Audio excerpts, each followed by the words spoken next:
ኖላዊ ሚዲያ የቤተ ክርስቲያን የሆነው በስመ አብ ወወልድ ወመንፈስ ቅዱስ አሐዱ አምላክ አንድ አምላክ በሆነ በአብ ወልድ በመንፈስ ቅዱስ ስም መጋቢት 5 በዚህ ቀን በአስቄጥስ ገዳም በአባ ዮሐንስ ደብር አበምኔት የነበረው ክቡር ቅዱስ መናኝና ገድለኛ አባት አባ ሰረባሞን አረፈ። ይህም ቅዱስ በአስቄጥስ ገዳም በአባ ዮሐንስ ቤተክርስቲያን ውስጥ ከልጅነቱ ጀምሮ መነኮሰ። ቅዱሳን አረጋውያንም እያገለገለና 32 ዓመት ያህልም ብዙ ተጋድሎን እየተጋደለ ኖረ። ከዚህ በኋላ በዚሁ በአባ ዮሐንስ ገዳም አበምኔት ሆኖ ተሾመ።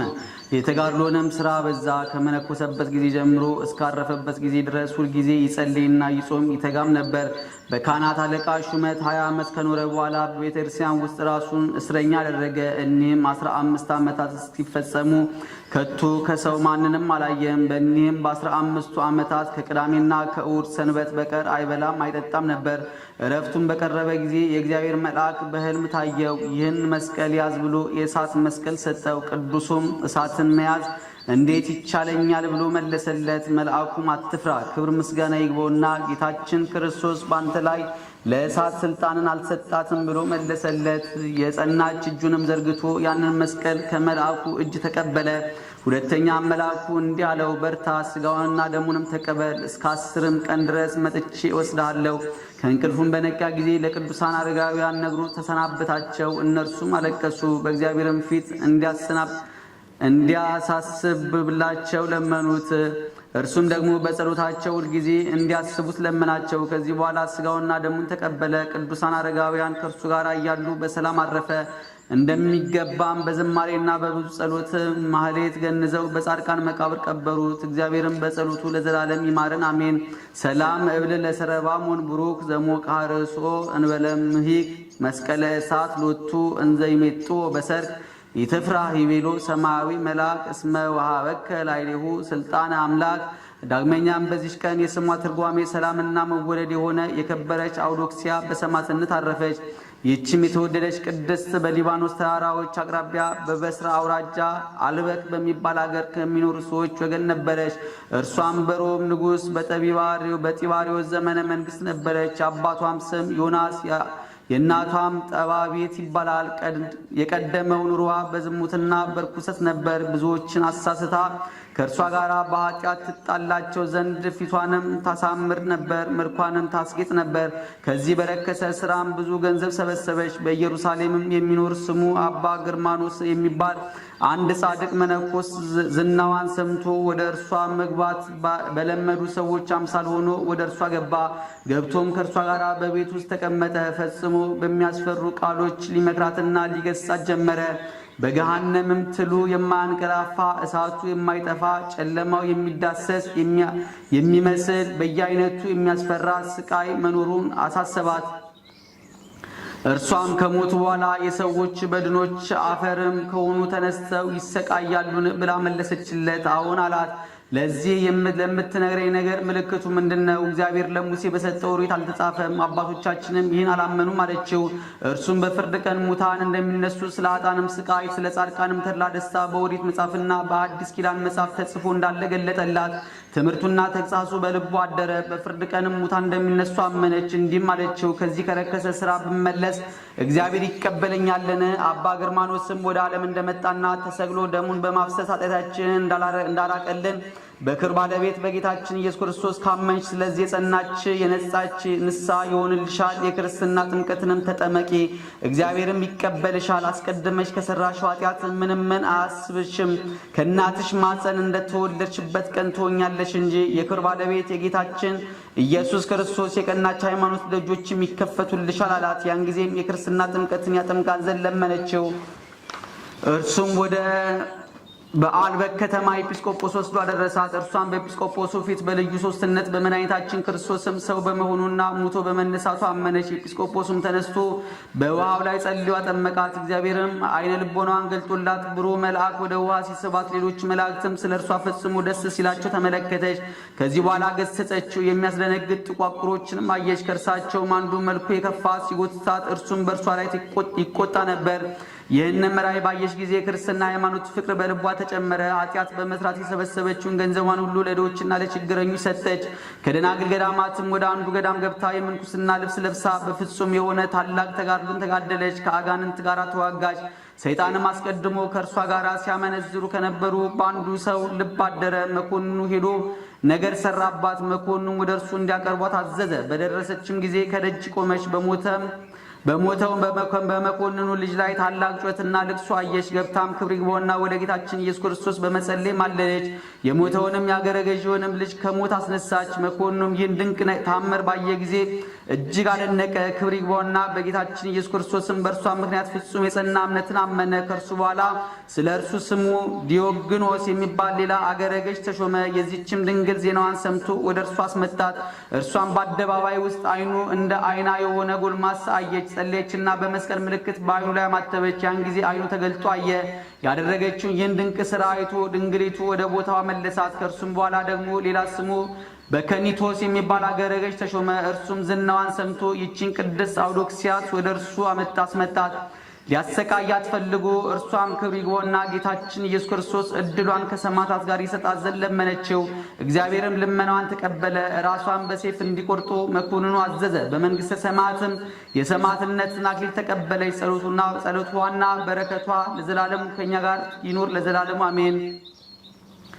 ሰላም ለአውዶክስያ ከመት ፍዲ ፍዳ በመጥባይ ተበሊ እስከ መተሩ ክሳዳ እስመተሊወ ጽድቀ አብደረት በሃዲገ እኩይ ልማዳ ነጸረት ለተጠምቆ አበቀላ የማይ አውረዳ እንዘይ ሰባ መልአክ ቀዊሞ በአውዳ ሰላም ለአባ ግርማኖስ እንተሰረቀ ምዛሩ በኢየሩሳሌም ሀገሩ ለዚህ ጻድቅ ዘሰናይ ምግባሩ ሶበ መልአ በአምሳለ ማይ በአማኡቲሃ ነገሩ ልበ አውዶክስያ ተመይጠ እኩይ ግብሩ። በዚችም ቀን ታምራቱና ትሩፋቱ እንደ ሰማይ ከዋክብት የበዛ የእግዚአብሔር ማደሪያ የሆነ ቅዱስ አባት ተጋዳይ አባ ገብረ መንፈስ ቅዱስ የዕረፍቱ ቀን መታሰቢያ ሆነ። ይህም ቅዱስ አባት በተወለደበት ድንቅ የሆነ ስራን ሰራ። ተነስቶ ከእናቱ እቅፍ ወርዶ ከጨለማ ወደ ብርሃን ላወጣህን ለአብ ለመንፈስ ቅዱስ ምስጋና ይሁን እያለ ለሥላሴ ሰግዷልና ምስጋናም አቅርቧልና። ሕፃኑን 3 ዓመት በሆነው ጊዜ የእግዚአብሔር መልእክተኛ ቅዱስ ገብርኤል ወርዶ ሕፃኑን ከእናቱ እቅፍ አንስቶ ብዙ ባህታውያን ወዳሉበት ገዳም ወስዶ በደጅ አኖረው። ወደ አበምኔቱም ወደ አባ ዘመደ ብርሃን ገብቶ ስለ ሕፃኑ እግዚአብሔር ያዘዘውን ሁሉ ነገረው። በዚያን ጊዜም ነገሩ እውነት እንደሆነ ይረዳ ዘንድ አባ ዘመደ ብርሃን ተነስቶ ወደ ደጅ ወጣ። መልአኩም እንደነገረው ሕፃኑ ከበር ተቀምጦ ፈገግታውን ተመልቶ አገኘው። እጅግም ደስ ብሎት ለእግዚአብሔርም ሰገደ። ሕፃኑንም አንስቶ ሳመው፣ ታቀፎም ወደ በዓቱ አስገባው። በፍቅር በሥነ ሥርዓት አሳደገው። የዳዊት መዝሙርና ቤተ ክርስቲያን የምትቀበላቸውንም መጽሐፍት ሁሉ ብሉይንና አዲስን አስተማረው። ከዚህ በኋላ ክህነት ይሰጠው ዘንድ ስሙ አብርሃም ወደሚባል ጳጳስ ወሰደው። ጳጳሱን ባየው ጊዜ ደስ አለው። የዲቁና ማዕረግንም ሾመው። እንደ ቀዳሜ ሰማዕት እስጢፋኖስም ጸጋና ሞገስን የተመላ ሆነ። ከጥቂት ቀኖች በኋላ በጌታችን ትእዛዝ ቅስና ተቀበለ። በጾም በጸሎት በስግደት በብዙ ትጋትም እየተጋደለ በበረሃ ውስጥ ብቻውን ኖረ። በበረሃም ብዙ ዘመናት ሲኖር ነፍሱን ነፍሴ ሆይ ወቂ በእግዚአብሔር ፊት ራቁትሽን ትቆሚ ዘንድ እንዳለሽ እንዲህ ጽኚ በርቺ ታገሽ ይላት ነበር። ቆዳው ከአጥንቱ ሲጣበቅ ያለ መብልና ያለ መጠጥ እንዲህ ያለ ግብር በገድል ተጠምዶ ኖረ። ከእጽዋት ፍሬዎች ወይም ከእንጨት ስሮች አልተመገበምና ለስጋውም የሚጠቅም ምንም ምክንያት አልፈለገም። ከብዙ ዘመናት በኋላ ለአባታችን ለገብረ መንፈስ ቅዱስ እግዚአብሔር እንዲህ አለው። ከእንግዲህ በዓለም ካሉ ሰዎች ከካህናት ከመነኮሳት ወይም ከምዕመናን ሕዝባውያን እንዳያውቁ አደርግሃለሁ። እንዳንተ ካሉ በቀር አንተ ራስህ ብትፈቅድ እንጂ መላእክትም ይጎበኙሃል። የብርሃን ሰረገላም ይሁኑልህ። መድረስ ወደምትሻበት ሁሉ ብረር። እኔንም ማየት በፈለግ ጊዜ ከአባቴና ከመንፈስ ቅዱስ ጋር በሦስትነቴ ታየኛለህ። አሁንም ወደ ኢትዮጵያ ምድር ሂድ፣ በዚያም ከዳይን የምታወጣቸው ነፍሳት አሉ አለው። ከዚህ በኋላ 60 አንበሶች 60 ነብሮች በፊት በኋላ አጅቦት ወደ ኢትዮጵያ ምድር ተጓዘ። የእግዚአብሔር መልእክተኛ ቅዱስ ገብርኤልም ከአንበሶችና ከነብሮች ጋር በነፋስ ሰረገላ አሳፍሮ ይመራው ነበር። ወደ ምድረ ከብድም አደረሰው። ከዚያም ወደ ልዩ ተራራ ወደ ደብረ ዝቋላ ወሰደው። አባታችንን በባህሩ ቁሞ በምስራቁ ምዕራቡን፣ ሰሜኑን፣ ደቡቡን 4ቱን ማዕዘን ተመለከተ። የኢትዮጵያ ሰዎች የሚሰሩትን ኃጢአታቸውን በዓይኖቹ ፊት የተገለጠ ሆኖ አየ። በራሱም ተዘግዝቆ ተሰውሮ ወደ ባህሩ ውስጥ ገባ። እሊህም የእጅ ፍጥረቶች የሆኑትን ካልማርካቸው ከዚህ ባህር እንዳልወጣ በእግሮችም እንዳልቆም በሕያው ስምህ እምላለሁ እያለ ማለ። እንዲህም ሆኖ 40 ቀን 40 ሌሊት ኖረ። ስምህን የጠራውን መታሰቢያ ያደረገውን እምርልሃለሁ የሚል ቃል በመልአክ አማካይነት ወደ አባታችን መጣ። የአባታችን መልአኩንም መላውን የኢትዮጵያን ሰው ካልማርክልኝ ከዚህ ባህር አልወጣም አለው። መልአኩም ካጠገቡ ሄደ። አባታችን ገብረ መንፈስ ቅዱስም በዚያ ባህር ውስጥ 100 ዓመት ኖረ። ስጋ ሁሉ አለቀ። ደሙን በባህር ውስጥ ፈሰሰ። አጥንቶቹም እንደ በረዶ ነጭ ሆነው ታዩ። አጋንንት ከአራቱ ማዕዘን በየቀኑ 700,000 300,000 እየሆኑ በመምጣት በቀስታቸው ይነድፉታል። እስከ 100 ዓመትም አጥንቶቹን በሻፍሮ ድንጋይ ይፍቁታል። በሻፎ ድንጋይ ይፍቁታል። ይህን ሁሉ መከራ በትዕግስት ሲቀበል ኖረ። ከዚህ በኋላ ጌታችን ወደ እርሱ መጥቶ ከባህሩ ዳር ቆመ። በአባታችን ገብረ መንፈስ ቅዱስንም መላው የኢትዮጵያ ሰው ምሬልሃለሁና ተነስተው ውጣ አለው። ያን ጊዜም ወጣ። አጥንቶቹም እንደ ወንፊት ቀዳዳ የተበሳሱ ነው ተገኙ። ጌታም ዳሰሰውና ጤነኛ አደረገ። ወደ ምድረ ከብድም ሰደደው። ከዚህ በኋላ ላይ ወጥቶ ከፀሐይ በላይ ከሰማይ በታች እስከ 7 ዓመት ኖረ። ዳግመኛ ወደ ምድረ ከብድ ተልኮ እንደ አምድም የተተከለ ሆኖ 7 ዓመት ቁሙ ኖረ። ወደ ሰማይም ሲመለከት ቅንድቦቹን አልከደነም። ራሱንም ወደ መሬት ዝቅ አላደረገም ነበር። እጆቹንም ወደ ሰማይ ተዘርግተዋል። እነሆ ሰይጣን በቁራ ተመስሎ መጣ። ዓይኖቹም ወደ ሰማይ ያንጋጠጡ ሁነው አገኛቸው። በራሱ ላይም ተቀምጦ ሁለቱን ዓይኖቹን አንቁሮ አሳወረው። እርሱ ግን ምንም ሳያጎድል እስከ 2 ሳምንት ድረስ እንደ ቀድሞ በመትጋት ሲጸልይ ኖረ። ከዚህ በኋላ ሚካኤልና ገብርኤል መጥተው በፊቱ ቆሙ። በሁለቱ ዓይኖቹ ላይም እፍ አሉበት። ብርሃንም ተሰጥቷቸው እንደ ቀድሞ አዩ። ከሰማይ ታላቅ ኃይል ተሰጥቷልና ጠላቶችን ትበቀላቸው ዘንድ ወደ ዝቋላ ሂድ አሉት። ከዚያም መላእክት ባጠገቡ ሄዱ። እርሱም ተነስቶ ወደ ዝቋላ ተጓዘ። በጎዳናም ሲጓዝ 3 ሽማግሌዎች ከእንጨት ጥላ በታች ተቀምጠው አየ። አባታችንም ባያቸው ጊዜ ልሰወራቸው ብሎ በልቡ አሰበ። እነርሱም ፈጥነው በእግዚአብሔር ዙፋን ተማጥነናል፣ ሦስትነታችንንም በጀርባ እያዘልክ አንዳንድ ምዕራፍ ሸኘን እንጂ አትተወን ብለው ተጣመሩ። በመጣም ጊዜ ሁለመናቸው ሽበት የከበባቸው የደከሙ ሽማግሌዎች ሆነው አገኛቸው። አንደኛውንም አንስቶ በጀርባው አዘለ፣ ወደ አንድ ምዕራፍም አደረሰው። ሽማግሌውም ከዚህ አሳርፈኝ፣ አንተ ደክመሃል፣ የማትበላ የማትጠጣ ስለሆንክ አለው። አባታችንም ሽማግሌ ሆይ በምን አወቅህ አለ። ሽማግሌውም ሂደህ ባልንጀሮችን አምጣልኝ አለው። ተመልሶ ሁለቱ ወዳሉበት ደርሶ ሁለተኛው ሽማግሌ በጀርባው አዝሎ ወደ ቀደመው ሽማግሌ አድርሶ አብሮ አስቀመጠው። ሶስተኛውንም ተመልሶ ሶስተኛውን ሽማግሌ አዝሎ ሁለቱ ወዳሉበት አድርሶ በአንድነት አኖረው። አባታችን ገብረ መንፈስ ቅዱስም እኒያን አረጋውያን እናንተ ከወዴት ናችሁ? መዓዛችሁ ልብ ይመስጣል፣ እጅግም ደስ ያሰኛል አላቸው። እነርሱም ግን ተነስተው ቆሙ። አንድ ሲሆኑ ሶስት ሲሆኑ አንድ መሆናቸውን ገለጡለት። የአባቶች አለቃ አብርሃም እንዳየ ያን ጊዜም የእግዚአብሔር የጌትነቱ ክብር አየ። የሊያ የአረጋውያን ፊታቸው ተንቦገቦገ። ከፀሐይና ከመብረቅ ብልጭታም 7 እጅ በራ። አባታችንም በምስጢራተ ጎርፍ የተዋጠ ሆኖ ፈራ፣ ተንቀጠቀጠ፣ በምድር ላይም ወደቀ። ሕልምም የሚያልም መሰለው። በዚያም ጌታችን አባታችን አነቃውና 100 ዓመት ያህል ሥጋን ሲነድፉ አጥንቶችን ሲፍቁ የኖሩ አጋንንት ታጠፋቸው ዘንድ ወደ ዝቋላ ተራራ ውጣ አለው። እኔ እንደወሰድኩ ባለማወቃቸው በባህር ውስጥ አለ በማለት በትዕቢት ላይ ናቸው። 7ቱ ሊቃነ መላእክትም ይረዱሃል፣ መባረክትም በፊት በኋላ ሆነው ይከተሉሃል አለው። ያን ጊዜም አባታችን ገብረ መንፈስ ቅዱስ በመብረቅ ላይ ተጭኖ በረረ። እነዚህ አጋንንት ወዳሉበትም ወረደ። ደመናትም ከበቧቸው፣ መላእክትም በእሳት ሰይፍ መተሯቸው፣ በመብረቅም አጭሯቸው፣ አመድም ሆነው በነፋስ በተኗቸው። የእነዚያ አጋንንት ቁጥራቸው 700,000 እልፍ ከ1,000 ነበር። ከዚህ በኋላ ጌታ ክርስቶስን የካዱ ወዳሉበት ወደ ምዕራብ ሀገር ወሰደው። ነገሥታቱና መሳፍንቱ መኳንንቱም በሚወጡበትና በሚገቡበት ጎዳና ላይ አስቆመው። ጌታችን በዚያች ጎዳና ብዙ መከራ ያገኛል፣ ግን በርታ ታገስ ብሎ በዚያም ተወው።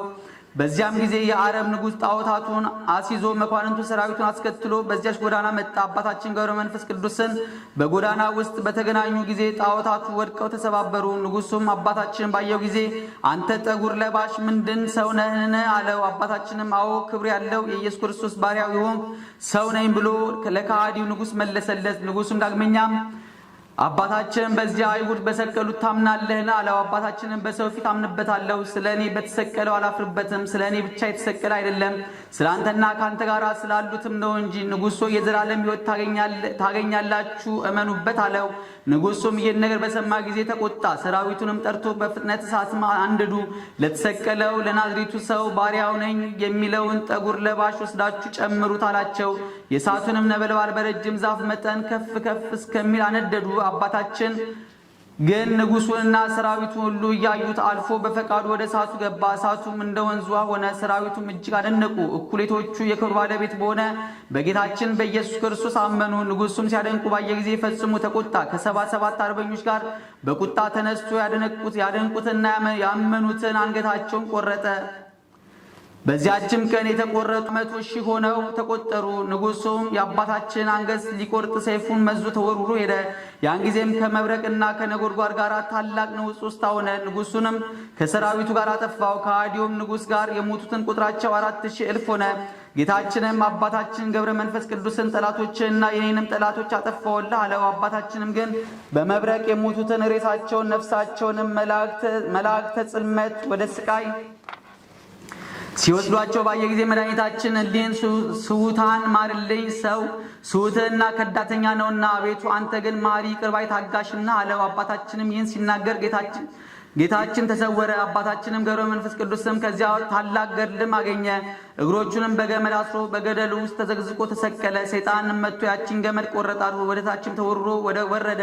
ቅዱስ ሚካኤልም ቀድሞ አባታችንን ያዘው። በእግር ላቁም ወይስ በራስ አለው። በራሴ ቆም ዘንድ ተወኝ አለው። ትቶት ሄደ።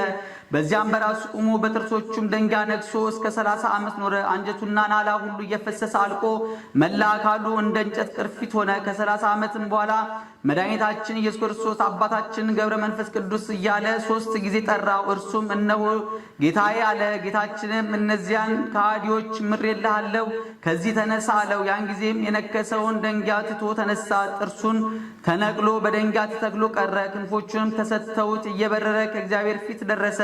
ጌታውንም ከማርክልኝ ከሥጋቸው ጋር ተነስተው በመጠመቅ ክርስቲያኖች ይሁኑ ብሎ ለመነው። መድኃኒታችንም በሽተኞችን ልትፈውስ ሙታንን ልታስነሳ ሥልጣን ሰጥቻለሁ። አሁንም ወደ ተገደሉት ሄደ፣ በመስቀል ምልክት በላያቸው አማትብ፣ ሕይወተ መድኃኒት በሆነ ስሜም አስነሳቸው አለው። ያን ጊዜም በድኖቻቸው ላሉበት ሂዶ አስነሳቸው። አጥምቆም ክርስቲያኖች አደረጋቸው። ከእርሳቸውም ሄደ። ከዚህ ዓለም የሚለይበት በቀረበ ጊዜ እነሆ የክብር ባለቤት ጌታችን ኢየሱስ ክርስቶስ እነሆ ተገለጠለት። ስሙን ለሚጠራና መታሰቢያውን ለሚያደርግ እስከ 15 ትውልድ የምሕረት ቃል ኪዳን ሰጠው። የዕድሜውም ዘመናት 562 ሲሆን በሰላም በፍቅር አረፈ። ጌታችንን ነፍሱን ተቀበለ። አቅፎም ሳማት። በመላእክትና በቅዱሳን ሁሉ ምስጋና አሳረጋት። የጸሎቱ ኃይል ሁላችን የክርስቲያን ወገኖች ይጠብቀን ለዘላለሙ አሜን። ሰላም ለከ ገብረ መንፈስ ቅዱስ ረቡኒ ዘአናብስተ ታሰግድ ወአና ምርተ ታገኒ እንዘ ኢታሐስስ መፍቅደ ሥጋ ወኢታመከኒ ተሴስዮ ሳይር ወተአርዞ ቆስል ምንተኒ አናሐሰይኮ ለዓለም ማሳኒ። አንድ አምላክ በሚሆን በአብ ወልድ በመንፈስ ቅዱስ ስም መጋቢት 6 በዚች ቀን በእስላሞች ዘመነ መንግሥት ዲዮስቆሮስ በሰማዕትነት አረፈ። በዚህች ዕለት ታማኝ የሆነ ኤጲስቆጶስ የቅዱስ ቴዎዶስዮስ የዕረፍቱ መታሰቢያ ነው። በዚህችም ቀን በበረሃ የሚኖሩ እንጦንስና አርከሌርስስ ጻድቁ ዘሩፋኤልም አረፉ። ዘአቅረብኩ ማሌታ ዘኪርያ ይላፍ ምለት ዘምዱ ከዘልፈለላ አነበብ ተወከፍ ዘንዴቴ መጻፈን ተረሰይ ከግዚኦ ጸሪቀ መበለት ጉፈ እምእለ አቡ በውላን ዘተርፈ ነቢያት ቅዱሳን ሐዋርያት ሰባኪያን ጻድቃን ወሰማዕት ደናግል አዲ ወመነኮሳት ኢራን ባርኩ ጉባኤ ዛቲ መካን እስከ አረጋዊ ሊቅ ወንዑስ ሕፃን ለዘጻፉ በክርታስ ወለዛ ጻፎን ዘይደርስ ለዛንበቡ ወለዘትርጉሙ በልሳን አዲስ ወለዘሰማ ቃሎ በዝነ መንፈስ በጸሎተሙ ማርያም አራቂተ ኩሉ እምባይ ስውረ ይማረነ ኢየሱስ ክርስቶስ። የሰማነውን በልቦናችን ያሳድርብን፣ ከቅዱሳን ረድኤት በረከት ያሳትፈን። አቡነ ዘበሰማያት